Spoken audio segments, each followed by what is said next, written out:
Have you ever just stopped and watched an ant carrying a leaf, like 10 times its own size, and thought, how is that even possible?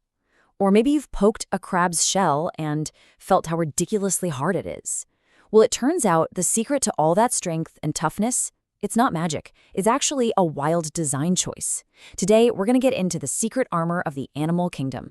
And, this isn't just a fun little fact. This is a total masterclass in biological engineering.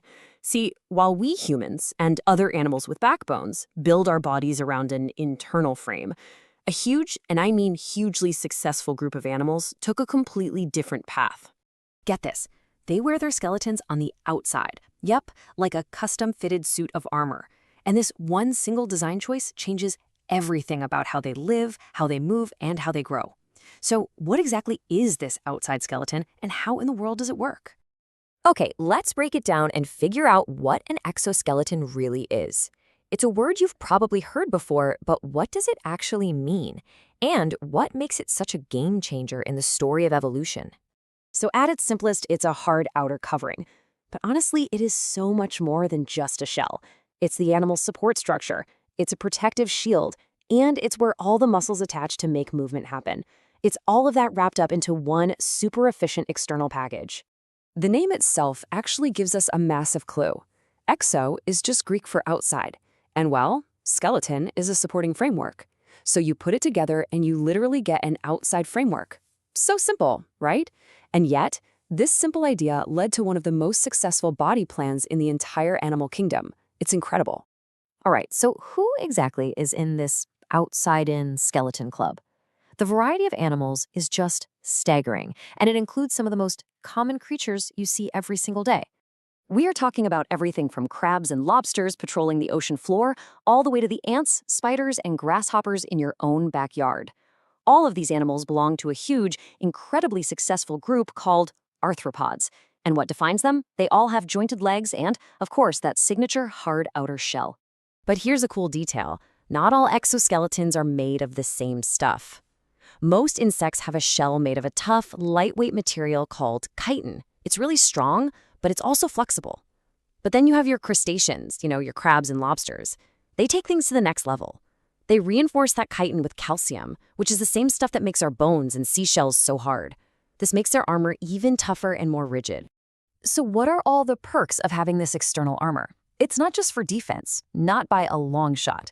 The exoskeleton is a multifunctional tool that gives them a whole range of benefits, almost like a set of built-in superpowers. For starters, it's a rigid shield against predators and just general bumps and bruises. It also acts as the entire skeleton, giving the animal its shape and structure. It's the anchor point for all their muscles, which lets them make really precise, powerful movements. And this is a huge one for insects on land. It has a waxy, waterproof layer that literally stops them from drying out. It's a helmet, a skeleton, and a raincoat, all rolled into one. Okay, but this brings us to the big question, right? The major plot twist. If you live inside a hard box that can't stretch, what do you do when you start getting too big for it? It's not like you can just go out and buy the next size up. The solution is, well, it's pretty dramatic and honestly pretty dangerous. It's a total fresh start, a complete costume change, and it's called molting. This is molting. In order to grow, the animal has to shed its entire skeleton. The old armor literally splits open and the animal has to wriggle out, leaving behind a perfect empty copy of itself. For a short, terrifying amount of time, it's completely soft and vulnerable. It has to quickly puff up its body to a bigger size before its new, larger exoskeleton hardens around it. It is an incredibly risky thing to do, but it's absolutely necessary for them to grow. Thinking about this whole process, it really makes you stop and think about our own biology, doesn't it?